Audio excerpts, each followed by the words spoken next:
اعوذ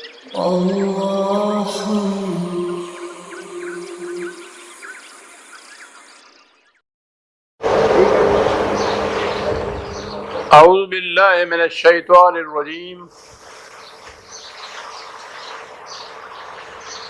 بسم اللہ الرحمن الرحیم۔ عزیزان من، آج جون 1982 کی 11 تاریخ ہے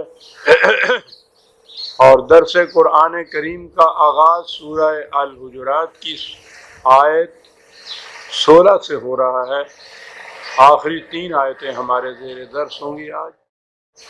سابقہ درس کی آیات میں تو یہ چیز آئی تھی، کہا یہ گیا تھا کہ یہ اعراب یہ دعویٰ کرتے ہیں کہ ہم ایمان لے آئے، ان سے کہیے کہ یہ نہ کہیں، ان سے یہی کہیے کہ ہم نے اس اسلامی نظام یا حکومت کے سامنے سر تسلیم خم کر دیا ہے، ایمان ان کے دل کی گہرائیوں میں ابھی اترا نہیں، اور اس کی نشانی علامت یا ثبوت یہ ہوتا ہے کہ یہ کس حد تک قوانین خداوندی کی اطاعت کرتے ہیں۔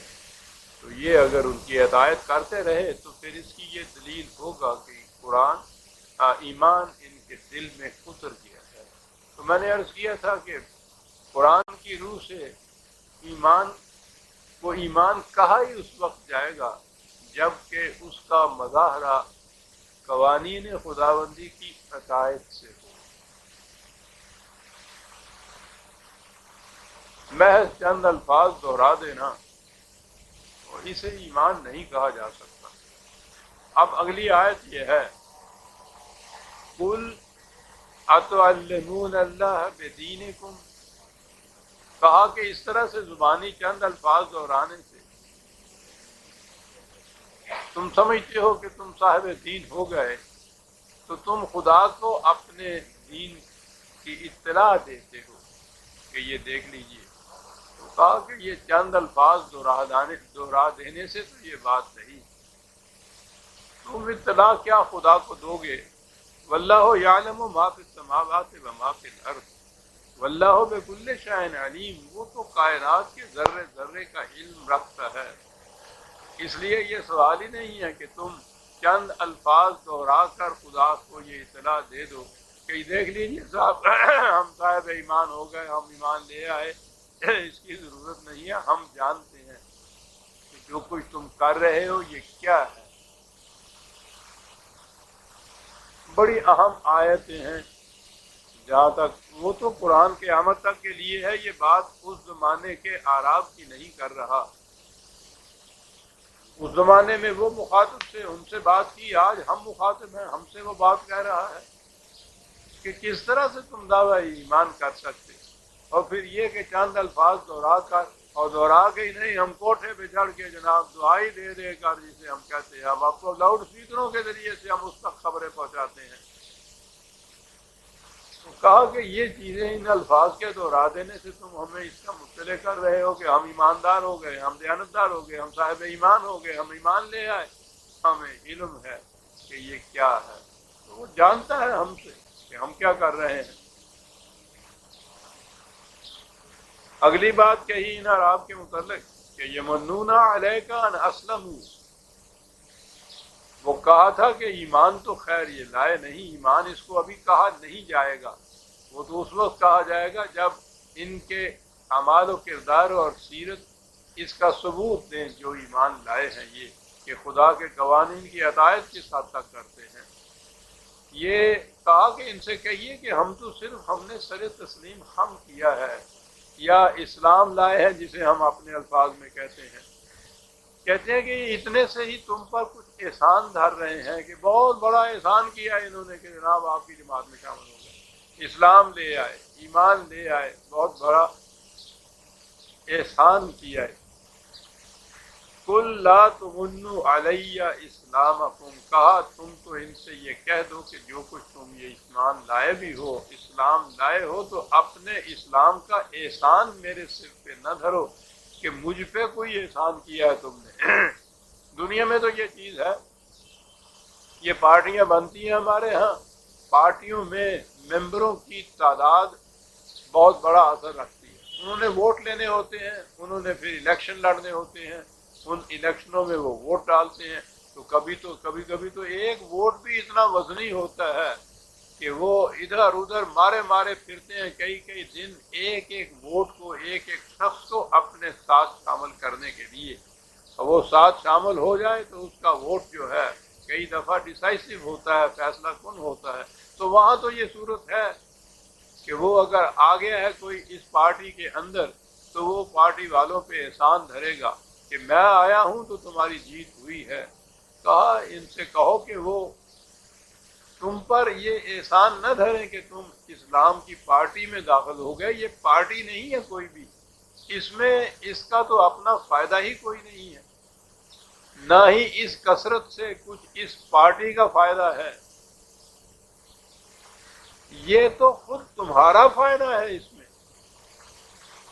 اور اگلی بات ہے جو اصول آیا ہے، جو میں سمجھتا ہوں کہ یہ مرکز ہوگا آج کے درس کا، کہ بل اللہ یمن علیکم ان ہداکم للایمان ان کنتم صادقین، اگر تم سچے ہو اپنے دعوی ایمان میں تو یہ سمجھو کہ یہ تو بلکہ اب ہمارے لیے عزیزان من ایک ہی لفظ ہے، یہ من اور یہ منون کے لیے ترجمہ کرنے کے لیے کہ احسان ہے، اور احسان کا ہمارے ہاں کچھ احسان کا تاثر اچھا نہیں ہوتا، دوسرے کے سر پر احسان دھرنا، احسان جتانا، یہ معیوب سمجھا جاتا ہے۔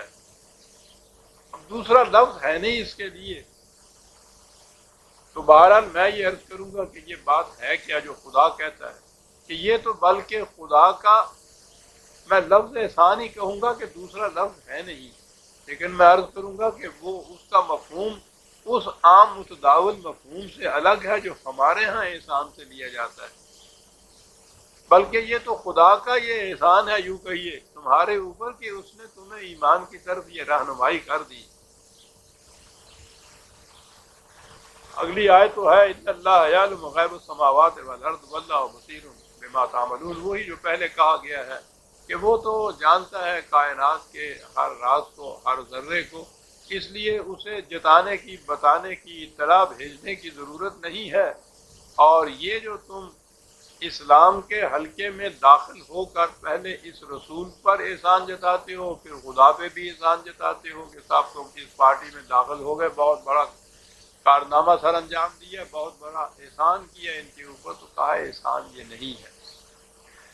من کے معنی ہوتے ہیں کسی ایسی چیز کا عطا کرنا، عطیے کے طور پہ دینا جس میں کسی محنت مشقت کا بھی تقاضا نہ ہو، بلا محنت مشقت کسی چیز کو بطور عطیے کے دے دینا، احسان جتا دینا نہیں، احسان کرنا نہیں، بلکہ عطیتاً دینا، اور وہ بھی ایسا کہ جس میں کوئی محنت مشقت نہ ہو۔ قرآن کریم نے وحی کے لیے، رسالت کے لیے، نبوت کے لیے یہ لفظ استعمال کیا ہے، کسی خاص قوم یا قبیلے یا اس زمانے کے ان اعراب کے متعلق ہی نہیں ہے کہ تم پر یہ احسان کیا یا تمہیں یہ عطیہ دیا۔ اب یوں لفظ آ جائے گا یہ کہ یہ تمہیں یہ عطیہ دیا ہے، یہ پوری نوع انسان کے لیے ہے، قیامت تک کے انسانوں کے لیے ہے جو کچھ دیا ہے۔ سورہ آل عمران میں ہے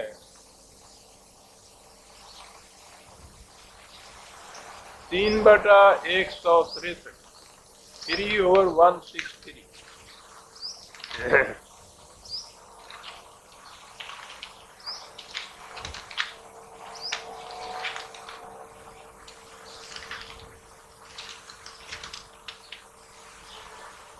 لقد من اللہ علی المؤمنین اذ بعث فیہم رسول من انفسہم یتلو علیہم آیاتہ ویزکیہم ویعلمہم الکتاب والحکمہ وإن كانوا من قبل لفی ضلال مبین۔ یہ ہے وہ من، یہ ہے وہ عطیہ جو خدا نے کہا ہے کہ رسالت یا نبوت کی شکل میں، یعنی وحی کی شکل میں جو خدا نے وحی عطا کی ہے، اور وہ وحی تو نبی اکرم صلی اللہ علیہ وسلم کی وساطت سے عطا ہوئی تھی، تو یہ ایک بہت بڑا عطیہ ہے خداوندی جو انسانوں کو دیا گیا ہے۔ کہ وہ انہیں صحیح راستے کی طرف رہنمائی کرتا ہے۔ یہ کیا چیز ہے وحی کو یہ کہہ کے کیوں بتایا گیا؟ یہ کیا چیز ہے جو انسانوں کو دی گئی ہے؟ یہ نہ دی جاتی تو انسانوں کی کیا کیفیت ہوتی؟ یہ بڑی اہم چیز ہے سمجھنے کی۔ اسی سے پتہ چلتا ہے کہ وحی کی اہمیت کیا ہے، اور یہ جو خدا نے انسانوں کو وحی دی ہے، واقعی یہ کتنا بڑا انعام ہے اس کی طرف سے، یوں کہہ لیجئے اتنا بڑا عطیہ ہے اس کی طرف سے، اور جس کی کوئی قیمت ہی نہیں لگائی جا سکتی، اور یہ بلا مزد و معاوضہ بلا مشقت ملا ہے۔ انسانوں کو تو اس لیے بلا مزد و معاملہ اور بلا محنت ملا کہ وہ وحی رسول اللہ صلی اللہ علیہ وسلم کو وحی آئی، حضور پہ فریضہ ادا کیا گیا کہ بلغ ما انزل الیک، پہنچاؤ ان تک، تو جن تک یہ پہنچایا گیا، اور یہ کہا گیا کہ لا اسألکم علیہ من اجر، میں اس کے بدلے میں تم سے کوئی معاوضہ نہیں مانگتا، تو نوع انسانی کو تو بلا مزد و معاوضہ ملا۔ رسول کو بھی وہی جو ملی ہے اس میں اس کے اپنے کسب و ہنر کا کوئی دخل نہیں تھا۔ وہ تو کہا ہے کہ رسول کو ایک دن پہلے بھی پتہ نہیں تھا کہ مجھے یہ وحی ملنے والی ہے، یہ اس کی اپنی کوششوں اور کاوشوں کا نتیجہ نہیں تھا، یہ خدا کی طرف سے وہبی طور پر جسے کہتے ہیں یہ ملی، بلا کسی قسم کی نبی کی اپنی کوشش یا کاوش کے۔ یہ خصوصیت ہے وحی کے علم کی کہ خدا سے وہ براہ راست نبی کو ملتا تھا، اور اس میں نبی کی اپنی فکر، اپنے شعور، اپنے عقل، علم، کوشش، محنت کا کوئی دخل نہیں ہوتا تھا۔ یہ تنزیل ہوتی تھی خدا کی طرف سے، آبجیکٹیولی یہ چیز مل جاتی تھی نبی کو، اس میں سبجیکٹو اس کا اپنا کوئی دخل نہیں ہوتا تھا۔ تو جب نبی کی یہ صورت تھی کہ اس میں اس کی کاوش اور محنت اور فکر تک کا بھی دخل نہیں تھا وحی کے اندر، تو نبی کو بھی یہ ملی تو یہ بطور من کے ہی ملی، جیسے کہا گیا عطیہ کے طور پہ ملی، بلا کاوش اور محنت کے ملی، اور نبی نے جب یہ دوسرے انسانوں تک اسے پہنچایا تو ان انسانوں کو بھی یہ عطیہ کے طور پر ملی، بلا محنت اور کاوش کے ملی۔ یہ وجہ ہے جو اسے بار بار خدا نے یہ من کہہ کے پکارا ہے، اس کو جو دیا گیا، کہ اس میں یہ عطیہ ایسا ہے جس میں کسی کی محنت اور کاوش کا کوئی دخل نہیں۔ بہرحال چیز کیا ہے جو اتنی بڑی اہم ہے جو انسانوں کو دی گئی، اور جس کے متعلق بار بار ان سے کہا گیا، اپنے الفاظ میں اگر ہم چاہیں تو کہیے کہ کہا گیا کہ اتنا بڑا احسان ہے نوع انسانی پر، کسی خاص گروہ کی بات نہیں ہو رہی عزیزان ایمان، اسے سوچ لیجئے گا، وحی کا ملنا نوع انسانی پر خدا کا بہت بڑا انعام ہے، بہت بڑا عطیہ ہے۔ کیسے یہ عطیہ ہے؟ کیوں یہ اتنا بڑا انعام؟ بڑی اہم چیز ہے جو سوچنے کی ہے۔ انسان ہے کیا؟ زندگی اپنے ارتقائی مراحل طے کرتی ہوئی آگے بڑھتی گئی، اس کی آخری کڑی حیوانات کی تھی، حیوانات سے آگے بڑھا، انسان کے پیکر میں یہ نمودار ہوئی۔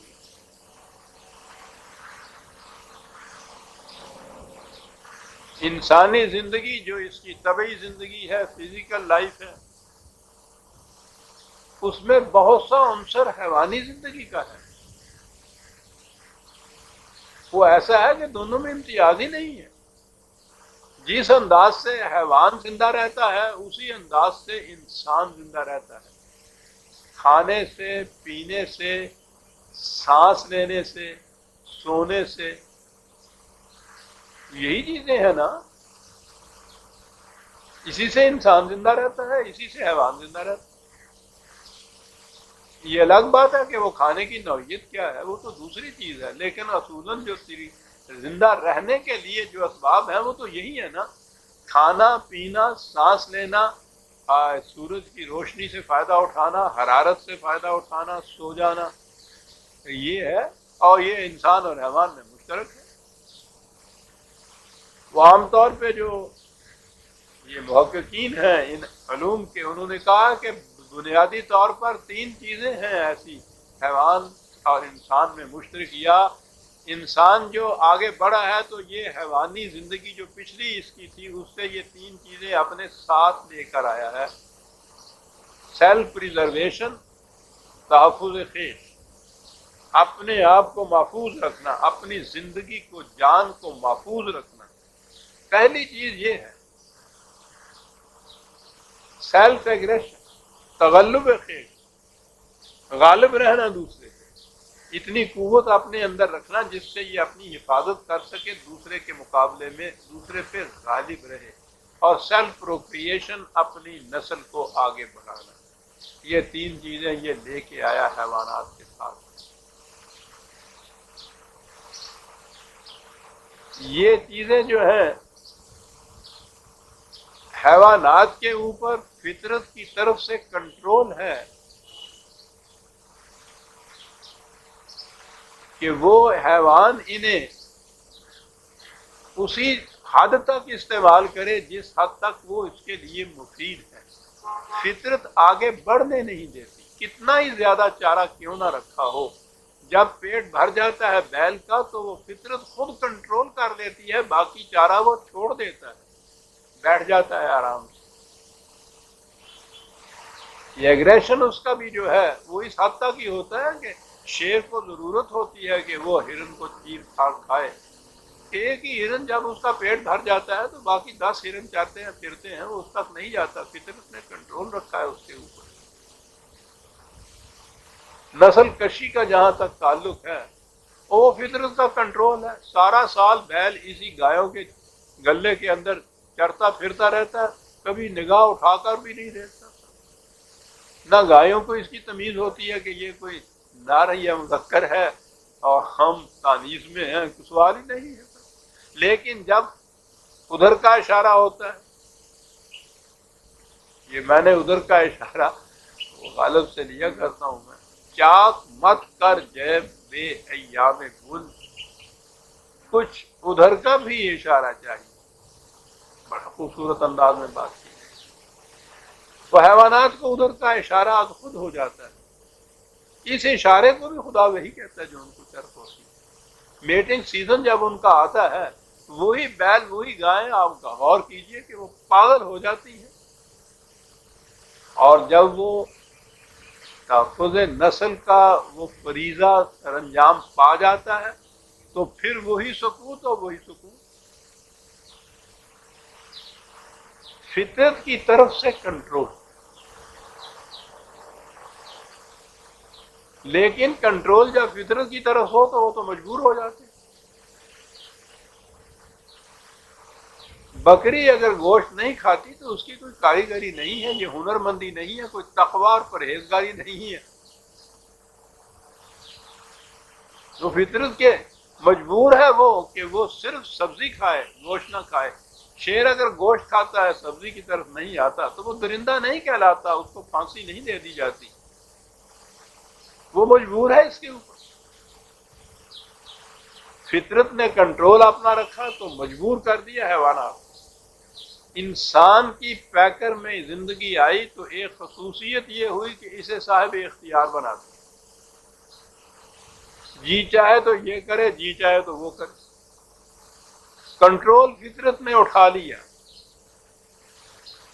اب غور کیجئے کہ وہ تقاضے تو حیوانات کے ہوں، کنٹرول فطرت کی طرف سے اٹھ چکا ہو، یہ ہوں صاحب اختیار و ارادہ، اور یہ کوئی ایک ایک غار میں یا پہاڑ کی چوٹی پہ بیٹھا ہوا نہ ہو، رہے یہ مدنی تباہ ہے، رہے یہ آپس میں مل جل کر، اور ہر فرد صاحب اختیار ہو، ہر فرد اپنے لیے سیلف پریزرویشن کے لیے سامان اور ذرائع، اور بیل کی طرح نہیں کہ پیٹ بھر گیا تو ختم کیا، الہاکم التکاثر حتی زرتم المقابر، اس کی ہوس کا کوئی ٹھکانہ ہی نہیں، چلا ہوا ہے۔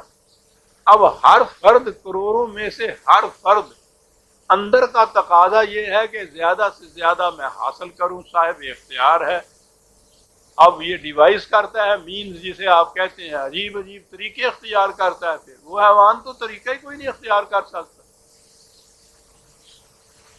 وہ کتنا ہی بھوکا کیوں نہ بندر ہو اور درخت کے اوپر ٹنگا ہوا ایک پھل ہو، وہ نیچے بیٹھا دیکھے گا، ہاتھ اٹھائے گا، نہیں پہنچ سکتا تو بے بس.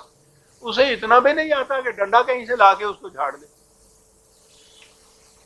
اور اس کی کیفیت یہ ہے کہ یہ چاند کے ذخائر بھی لوٹ کے لے آتا ہے.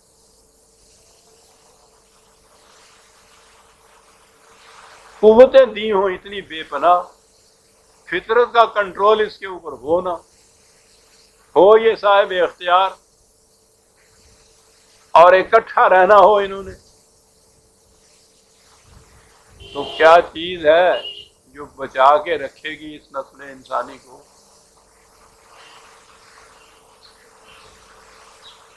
اگر اتنا ہی کچھ انسان کو دیا ہوا ہوتا، اس سے زیادہ نہ ہوتا. مغرب نے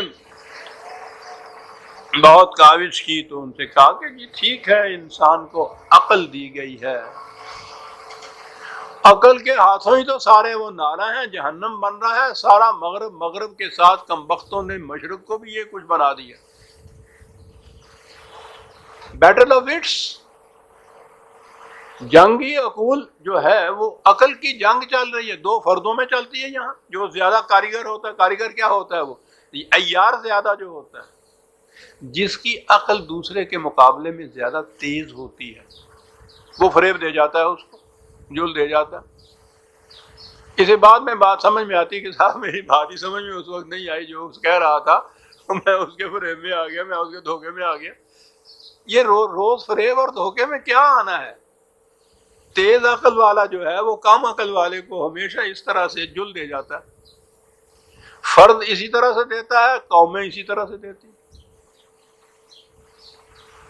یعنی وہ جو ایک خصوصیت عطا ہوئی تھی انسان کو، جسے عقل کہا جاتا ہے، اس کی کیفیت یہ ہے کہ وہ عقل ہی کی تو لڑائی انسانوں کے اندر ہو گئی.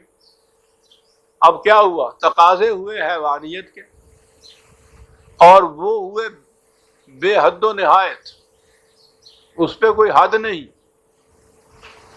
ان کو حاصل کرنے کے لیے یہ اسے عقل دی گئی، اس نے اس کے لیے ذرائع اور اسباب مہیا کیے جان تک جانے کے. مل جل کر رہنا ہے. عقول کی جنگ ہوئی آپس میں ایک دوسرے کی، جو زیادہ یار ہے زیادہ کامیاب. پس گئی انسانیت، لٹ گئے غریب.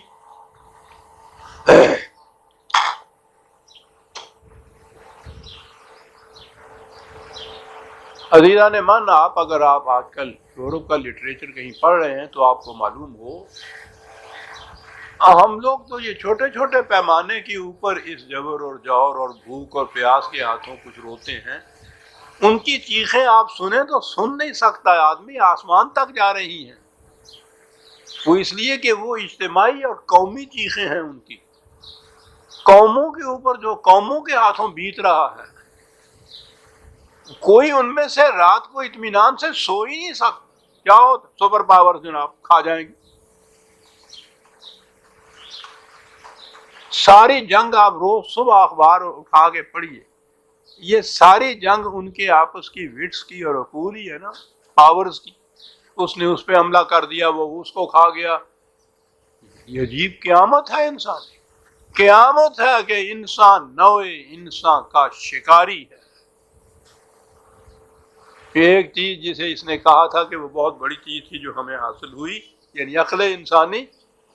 عقل ایک صلاحیت ہے، عقل ایک تلوار ہے، جس کے ہاتھ میں جس طرح وہ استعمال کرے. وہ ایک بندوق ہے، ڈاکو کے ہاتھ میں بھی ہے، چوکیدار کے ہاتھ میں بھی ہے. وہ بجائے خیش وہ نہ نیک ہے نہ بد ہے. یہ اس کا کام نہیں ہے کہ وہ یہ طے کرے کہ مجھے ظالم کے سینے میں گولی پیوست کرنی ہے. بندوق یہ نہیں کر سکتی.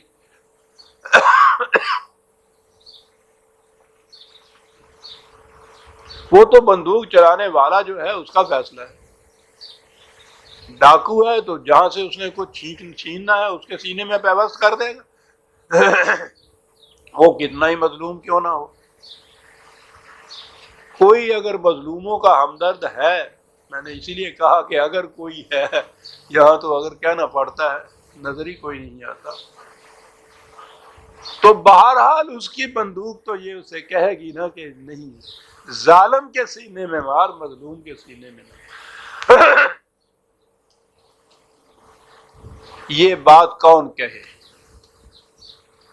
انسان کی عقل تھی، اور عقل کا تقاضا اس فرد یا اس قوم کے مفاد کا تحفظ ہے جس کی وہ عقل ہے. جوڑ کے الفاظ میں انسانی عقل تو اسی طرح اپنے مفاد کے پیچھے چلتی ہے جیسے کتے کے پاؤں اس کے ناک کے پیچھے چلتے ہیں. بڑی عمدہ تشبیہ ہے. اس کی ناک رہنمائی کرتی ہے نا کہ وہاں ہے وہ گوشت پڑا ہوا. یہ ٹانگیں نہیں فیصلہ کرتی، وہ چلتی چلی جاتی ہیں جدھر اس کی ناک چلاتی ہے. کہا یہ انسانی عقل تو کتے کی ناک ہے. جہاں یہ اپنے شکار کی بو سونگتی ہے، اس کی ٹانگیں اس کے پیچھے پیچھے چلنے شروع کر دیتی ہیں.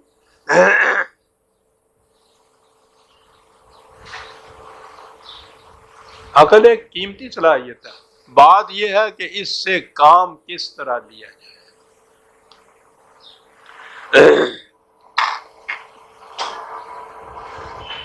اقبال کے الفاظ میں بہت کچھ لکھا ہے اس نے اس عقل کے خلاف. آدمی اندر جہان خیر و شر، کم شناست نفع خود را از ضرر. کہا دوسرے کا تو ایک طرف رہا، انسان خود اپنے نفع نقصان کے متعلق بھی کچھ فیصلہ صحیح نہیں کر بیٹھتا. بہت کم پہچانتا ہے یہ نفع و نقصان کو. اور پھر کس نہ داند زشت و خوب کار چیست، زیادہ ہموار و نا ہموار چیست. اسے معلوم ہی نہیں ہوتا. ہزاروں فیصلے ہم یہ کرتے ہیں، سینکڑوں فیصلے ہم یہ کرتے ہیں پوری عقل و فکر و مشورے اور ترکیب کے بعد کہ یہ ہمارے حق میں معاف رکھیے مجھے تکلیف ہے، یہ پانی ہے. نہایت غور و تدبر کے بعد، مشوروں کے بعد بھی ایک فیصلہ کرتے ہیں. تھوڑی دور چلنے کے بعد یہ ہوتا ہے کہ صاحب بڑا ہی نقصان رساں تھا، بڑا غلط فیصلہ ہو گیا یہ جو ہم نے کیا.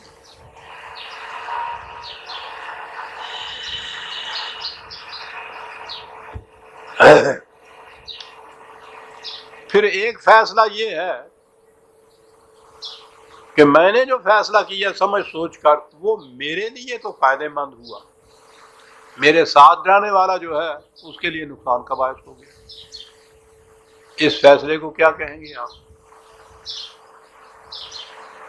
زیادہ سے زیادہ اگر عقل صحیح کام بھی کرے تو جس کی یہ عقل ہے اس کے فائدے کی بات کرے گی نا. اقبال اسے عقل خود بھی کہتا ہے.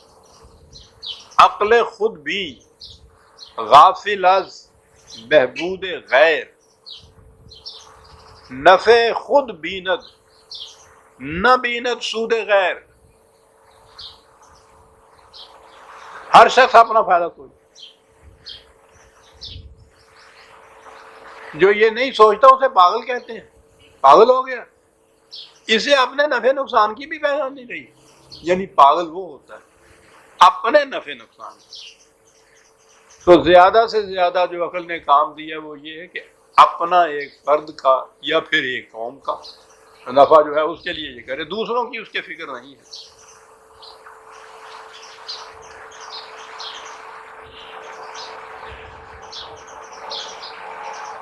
یہ عقل اور عقل میں نے عرض کیا تھا نا کہ ہمارے ہاں الفاظ نہیں ہیں، ابھی زبان کی کوتا دامنی ہے.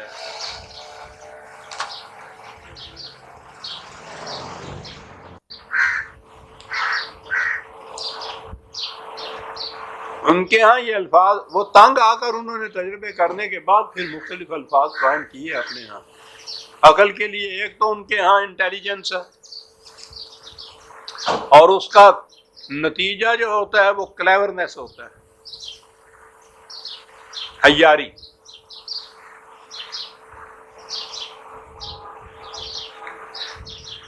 اقبال نے بھی تو یہ کہا ہے کہ عقل عیار ہے 100 بھیس بنا لیتی ہے، عشق بیچارہ نہ صوفی ہے نہ ملا نہ حکیم، عقل عیار ہے 100 بھیس بنا لیتی ہے۔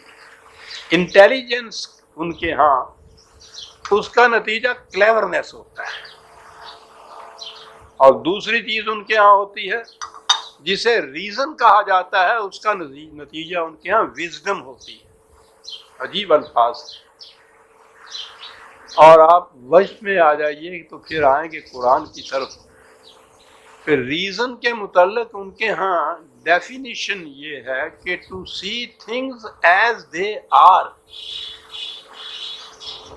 معاملات کو، حقائق کو، چیزوں کو اپنے رنگین چشمے سے نہ دیکھنا، وہ فی الحقیقت جیسے ہیں ان کو اس طرح سے دیکھنا۔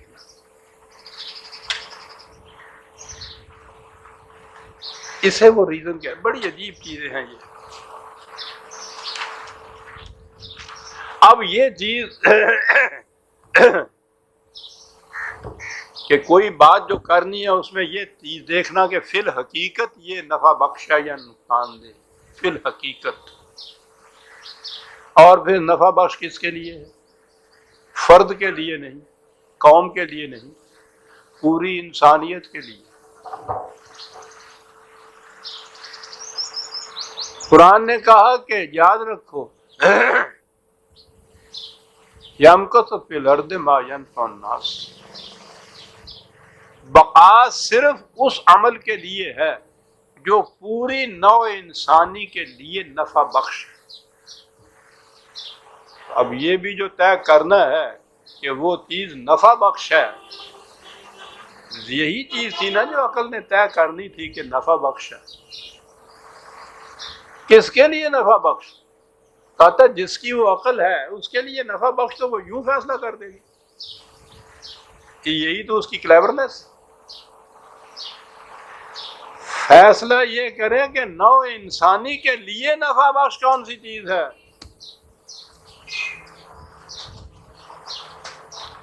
اور اس نے یہ کہا کہ اس کے لیے عقل انسانی خواہ وہ جمع بھی ہو جائیں تو یہ فیصلہ نہیں کر سکتے نوع انسانی کے لیے کون سی چیز نفع بخش ہے۔ وہ جو ریزن کی ڈیفینیشن ہے، to see things as they are, جیسی وہ ہے چیز ویسا دیکھنا، اس میں کسی کے جذبات کو دخل نہ ہو، عقل ہیلا جو کو دخل نہ ہو، انسان کے جذبات مفاد پرست کو دخل نہ ہو، ان چیزوں کو دخل نہ ہو، تو یہ تو کسی انسان سے بھی ممکن نہیں، ساری انسانیت بھی مل جائے تو اس سے ممکن نہیں۔ ان کے فیصلے میں تو کہیں نہ کہیں کوئی شائبہ ایسا آ جائے گا، انسانیت نہیں اس سے ورے کا فائدہ جس کے اندر مضمر ہوگا۔ یہ فیصلہ اس قسم کے جذبات، اس قسم کے تاثرات، ان رنگینیوں سے بلند خارج میں آبجیکٹیولی وحی خداوندی کر سکتا ہے، کوئی اور نہیں کر سکتا۔ خدا جذبات سے بلند ہے، کوئی اور جذبات سے بلند نہیں ہے۔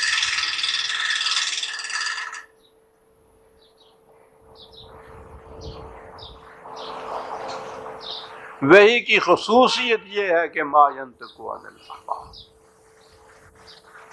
اس میں اس وحی دینے والے کے اپنے جذبات کا بھی کوئی دخل نہیں ہوتا، خالصتاً۔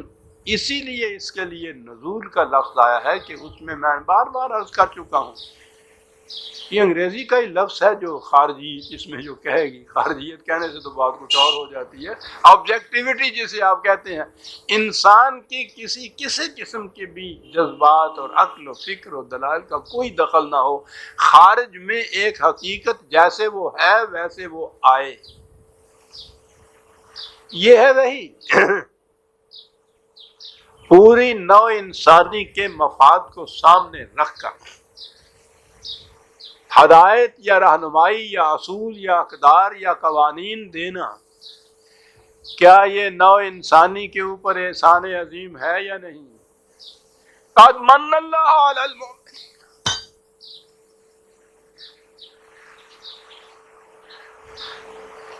لفظ احسان مجھے بولنا پڑا، ہم اس کے ممنون کرم۔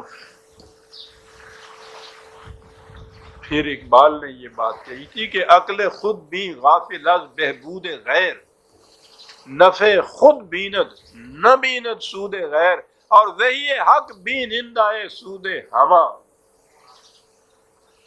یہ فرق ہے عزیز مان، در نگاہش سود و بہبود ہما۔ پوری نو انسانی کی منفعت جو ہے جس کے سامنے، وہ ہے وحی خداوندی۔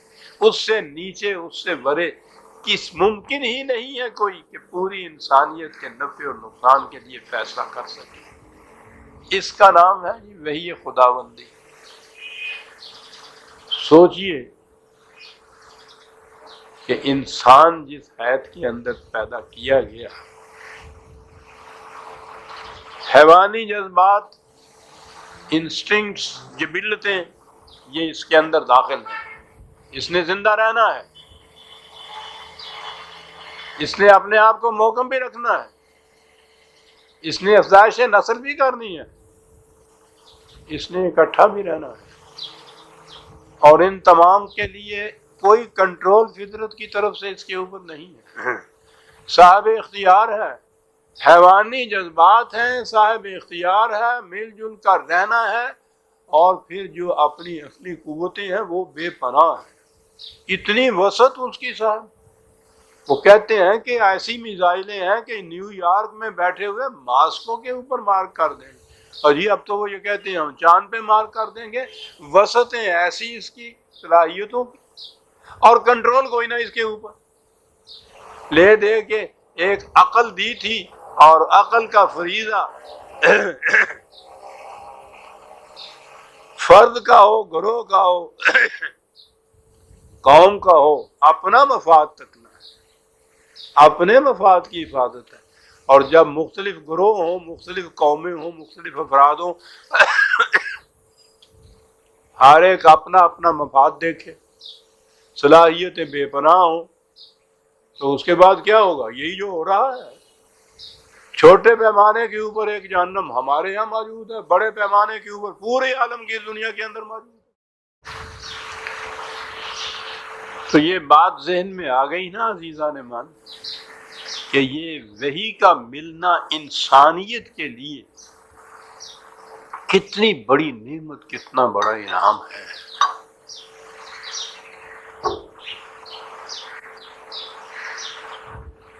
لیکن اس کا کام تو وحی کا دے دینا نا، صرف وحی کے مطابق زبردستی چلانا اگر ہو تو وہ تو حیوانی سطح کے اوپر آ گیا، پھر وہ تو مجبور ہو گیا۔ یہ پھر وہاں فطرت کا کنٹرول تھا، یہاں بھی وہ فطرت ہی کا کہہ لیجیے، اور اس کا کیا نام رکھیں گے آپ؟ یہی تو شرف انسانیت ہے کہ وہ اس کے اختیار کو چھینتا نہیں۔ بڑی چیز ہے، اور خدا ہونا تو جچتا ہی اسی کو ہے کہ اتنی بے پناہ قوتوں کا مالک سامنے دیکھ رہا ہے کہ یہ سارا کچھ کر رہا ہے۔ کیا مشکل ہے اس کے لیے؟ ایک فرد تو ایک ضرورہ پوری کی پوری قوم کا گلا گھونٹ دے ایک سیکنڈ کے اندر، بالکل نہیں گھونٹتا۔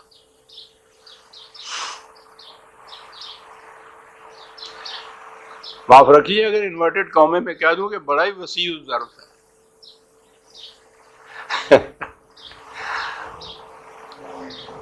اس لیے کہ اپنا مفاد کوئی نہیں اس کے اندر۔ تو وہی ہے جو نوع انسانی کی مفاد کا تحفظ کر سکتی ہے، اس جہنم کو جنت میں بدل سکتی ہے جس میں انسانیت محفوظ چلی آ رہی ہے۔ یہ کنٹرول، جیسا میں نے عرض کیا ہے کہ اس نے رہنمائی دی ہے، اس میں بھی یہ بھی شرف انسانیت ہے کہ دیا ہے وہ کہ جس کے ذریعے کنٹرول ہو۔ کنٹرول خود کیا نہیں ہے اس کے اوپر کہ یہ صاحب اختیار سے مجبور ہو جائے گا، انسان سے حیوان بن جائے گا۔ نہیں بناتا وہ انسان سے حیوان، انسان کو حیوان دوسرا انسان ہی بناتا ہے، خدا نہیں بناتا۔ یہ اس کے اختیارات کو چھینتا ہے، سلب کرتا ہے اپنے فائدے کے لیے، یہ اسے حیوان بناتا ہے، خدا نہیں بناتا۔ خود مجبور نہیں کرتا کسی کو کہ وہی پہ ہی چلے۔ نبی اکرم صلی اللہ علیہ وسلم سے کہہ دی، جن کے دل میں ہمدردی اتنی تھی ان کی کہ یہ غلط راستے پہ چل کے تباہ ہو جائیں گے، ان سے کہا کہ نہ کوڑو، کیوں اس طرح سے دل برداشتہ ہوتے؟ تمہارا فریضہ راستہ دکھا دینا ہے، راستے پر جبرن چلا دینا نہیں۔ جبرن چلانا ہوتا تو ہم پوری نوع انسان کو حیوانوں کی طرح مجبور پیدا کر دیتے، مشکل کیا تھا ہمارے لیے۔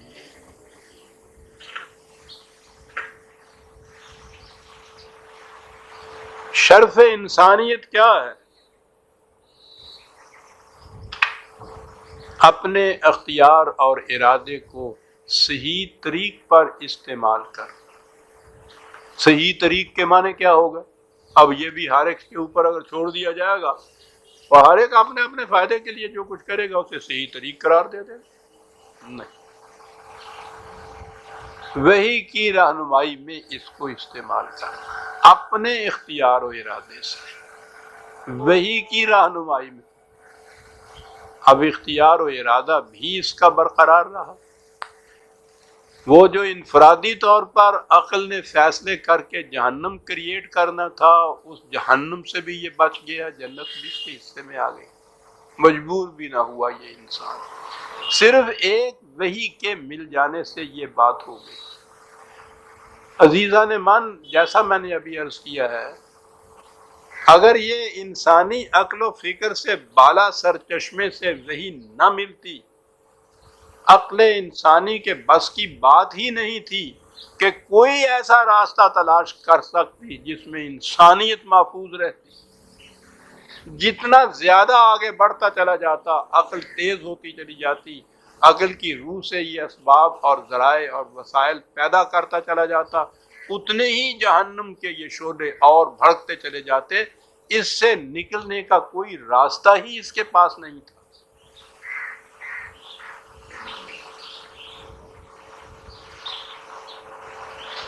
اس انسانیت کو یہ راستہ بتا دینا، پھر میں عرض کروں گا کتنا بڑا احسان ہے اس کا۔ ہم تو قدم قدم کے اوپر اس کے رہینے منت ہے کہ یہ چیز عطا کر دی ہم، اور پھر وہ منفعت اضافی نہیں، اضافی کہتے ہیں میرا فائدہ ہو، صرف فائدہ تو اس میں بھی ہے، ایک ایبسلیوٹ چیز ہوتی ہے، کلی فائدہ ہوتا ہے، ایک اضافی ہوتا ہے کہ صرف میرا فائدہ اس کے اندر۔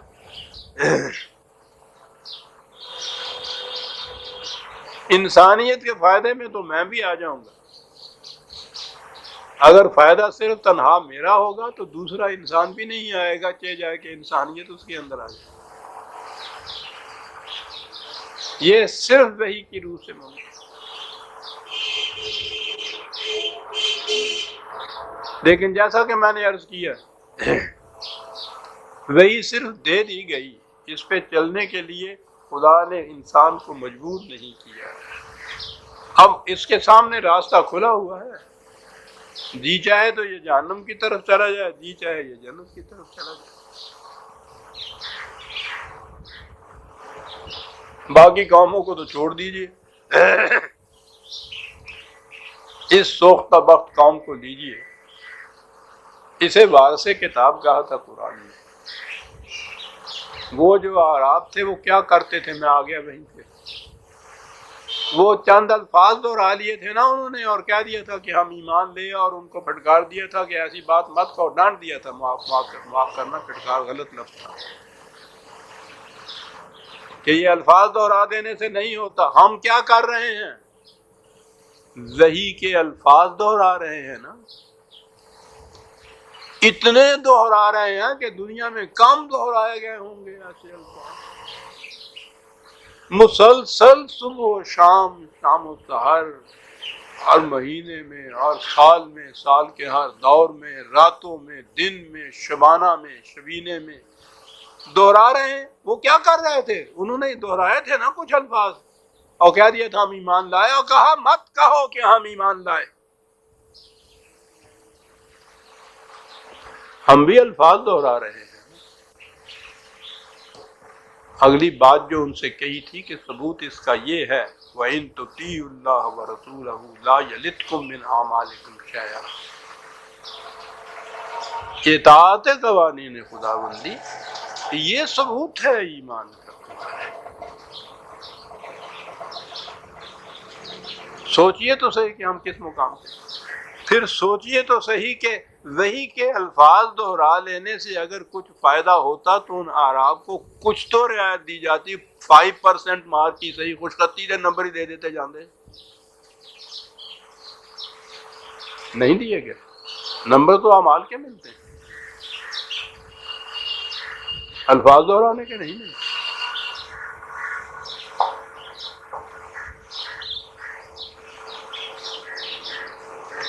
کس کام آئی ہے وہی ہمارے؟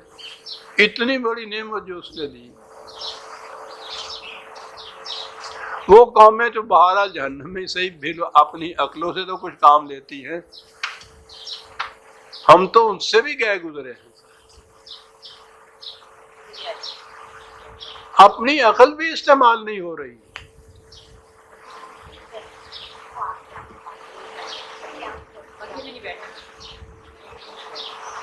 ہمارا یہ مقام ہے انسان. اولئک کالانعام ہے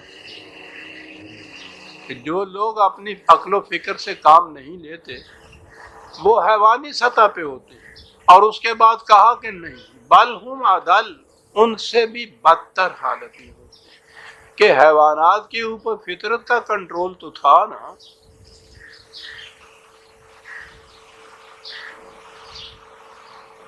کتنا ہی زیادہ چارہ کیوں نہ ہو اس بیل کے سامنے، جب اس کا پیٹ بھرتا ہے تو باقی کو وہ چھوڑ دیتا ہے دوسرے کے لیے، آرام سے الگ ہٹ جاتا ہے. فطرت کا کنٹرول تھا. اس کم وقت پہ وہ کنٹرول ہے نہیں، اور کوئی کنٹرول اپنے اوپر اس نے رکھا ہوا نہیں. اس لیے اس کا بس چلے تو کسی دوسرے کو کھانے کے لیے نہ سمیٹتا چلا جاتا ہے، لوٹتا چلا جاتا ہے.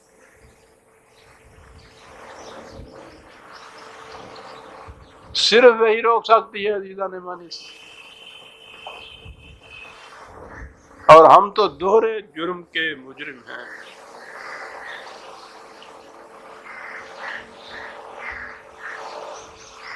ہم نے خود اس وحی کو چھوڑا، اپنے آپ کو اعراب کے مقام پہ لے گئے کہ چند الفاظ دہرا کے کہا کہ ہم ایمان لے آئے. کیا الفاظ میں دہرا دوں پھر؟ قالت الاعراب آمنا، یہی کیا تھا نا انہوں نے، کچھ کلمہ شہادت وغیرہ پڑھا ہوگا. اسی وقت کہا قل لم تؤمنوا، لم تؤمنوا،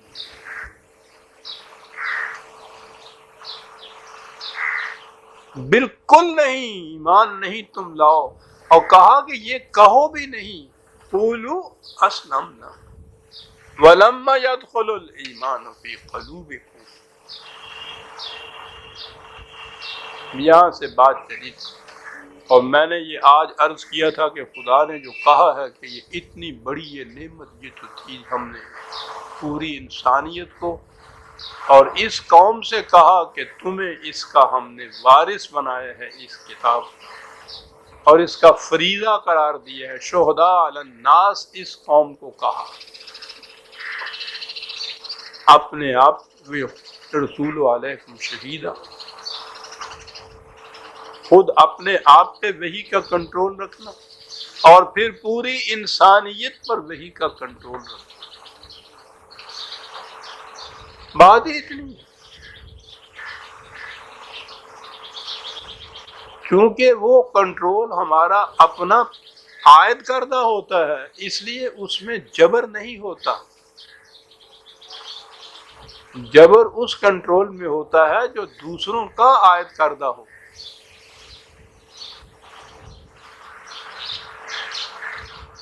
اگر ہم اپنے اوپر یہ پابندی عائد کرتے ہیں، جیسے میں مثال دیا کرتا ہوں کہ صبح اٹھ کے 3 میل کا ہم سیر کیا کریں گے، 3 میل کی سیر کیا کریں گے، اور جاتے ہیں پابندی سے، وہ جبر نہیں ہے۔ جبر وہی ہے کہ یہ تھانے دار اگر ہمیں یہ کہے کہ ہر صبح آ کے یہاں حاضری دیا کرو، یہ فرق ہوتا ہے۔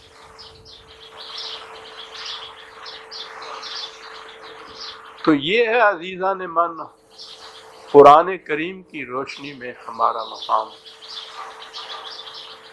کہ سورہ الحجرات کی آخری آیت تھی،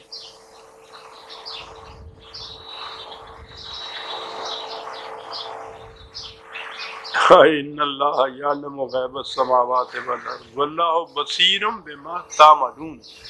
خارجی کائنات کے تو ذرے ذرے سے واقف ہونا ہوا ہی، وہ کہہ سکتا تھا یہ انسان کے ہوا کرے، ہمارے ساتھ تو یہ تعلق نہیں ہے، فوراً ہی اس نے کہا۔ وہاں تو کہا ہے یعلم غیب السماوات، یہاں کہا ہے بصیر بما تعملون۔ ہم تو دیکھ رہے ہیں کہ تم کیا کر رہے ہو، خالی علم نہیں ہے، دیکھ رہے ہیں کہ تم کیا کر رہے ہو، اور پھر جو کچھ ہم کرتے ہیں اس کا قانون مکافات عمل تو اس کے ساتھ کے ساتھ سریع الحساب ہے، وہ اس کے ساتھ کے ساتھ اس کا نتیجہ مرتب کیے چلا جاتا ہے۔ وہی سے بے اعتنائی، حیوانی سطح زندگی، بیٹل آف وٹس، عقول کی جنگ، آپس میں اکٹھے مل کے جانا، ایک سے ایک ملا ہوا نہیں، وہ خواہ نام اعتبار سے وہ اسلمنا والی بات جو ہے، مسلمان نام رکھا لیں، غیر مسلم نام رکھا لیں، سب ایک جیسے۔ یہ پوری ایک امت تو ایسے واحدہ ہونی، ایک طرف رہی رحما بینہم کی، شاید دو بھی ایسے نہ ملے ہم میں سے کہ واقعی قلبی اعتبار سے جو ایک دوسرے کے ساتھ ہمدرد و مخلص ہو۔ یہ تو صرف وہی کر سکتی تھی، اسے چھوڑیے تو پھر تو وہی بیٹل آف وٹس ہے،